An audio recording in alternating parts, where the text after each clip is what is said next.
Mondrian blocks is a puzzle in the tradition of those sets that come with a fixed amount of components and then a number of challenge cards, so that you can use those same components for multiple challenges, multiple puzzles. So you get a lot of replay value there. Rush Hour is probably one of the most famous of that tradition, but in truth the tradition goes back to Tangram. That's the general idea. And Mondrian blocks seems to pay homage to Tangram in that it's a two-dimensional puzzle in which you're trying to create certain configurations. Here in particular, you're trying to place all of the blocks that the game comes with back into the tray after you change the configuration of these 3 black blocks based on the challenge card. Each challenge card simply will show you these 3 in different configurations, and you had to place all of the other ones accordingly.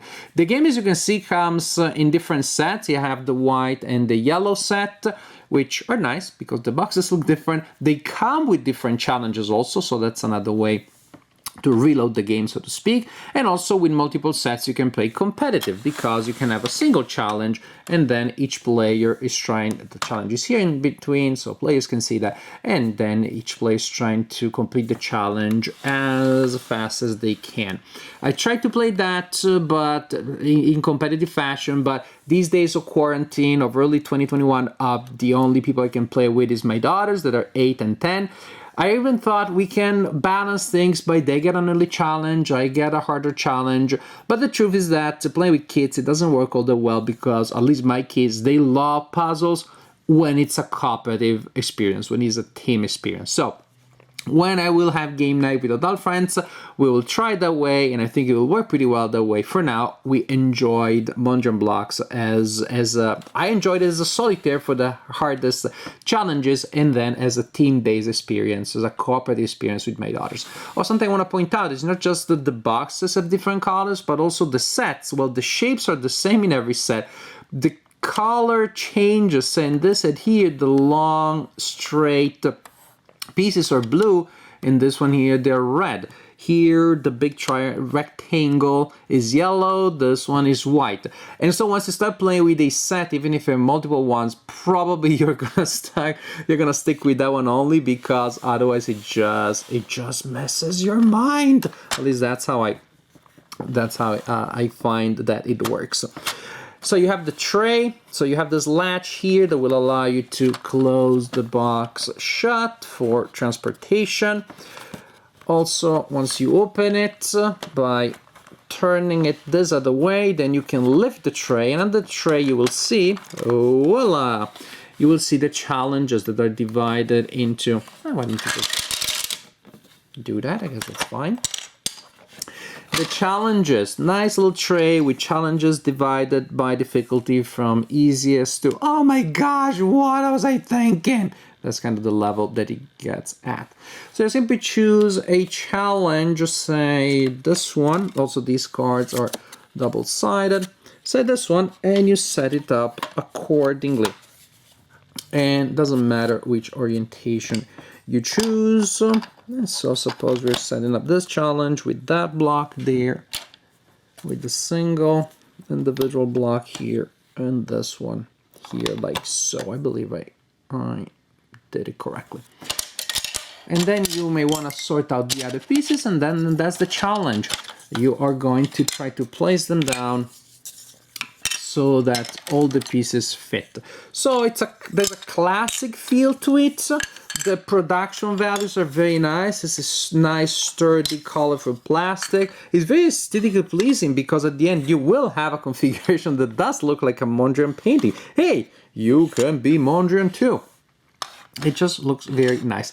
And so, of course, it's about spatial reasoning, but there's so much also pure logic. Say, for example, starting from this configuration here, well, I know there are only 2 pieces that can cover these 2 spaces here, but there are only 2 pieces that are just 1 square wide. So maybe it's like this, and it goes like that.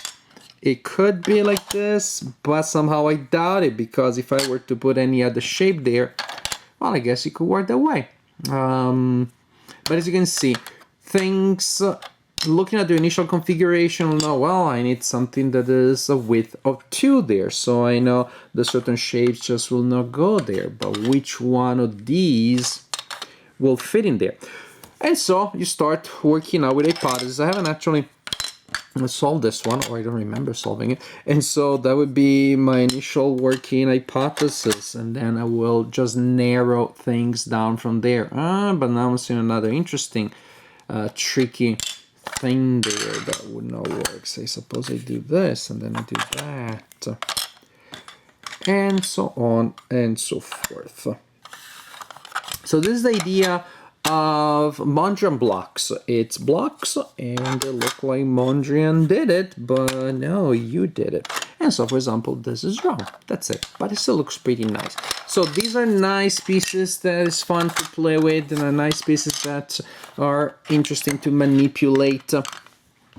One thing, though, that may be disappointing for some of you, I looked, and these challenges, I couldn't find a solution, and nowhere does it address anywhere. And usually these puzzles, they do come with solutions, so I contacted the publisher, and they confirmed it that they made the decision not to give you the solutions. And so that's it. If you're stuck, I guess you're stuck. I guess you can take a picture, post it online. Some of your friends may be able to solve it. But there are no solutions or no hints either. So again, you can choose the level of difficulty, but once you start a challenge, there's nothing there to help you. You're in for the ride.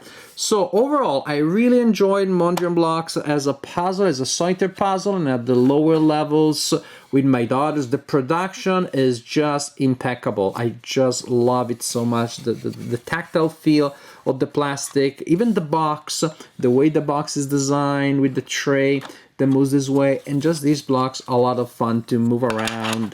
There's nice sound as you're trying all of the different possibilities that can be right, because it leaves me 3 there, and there's no single block that has just one width and it's only 3.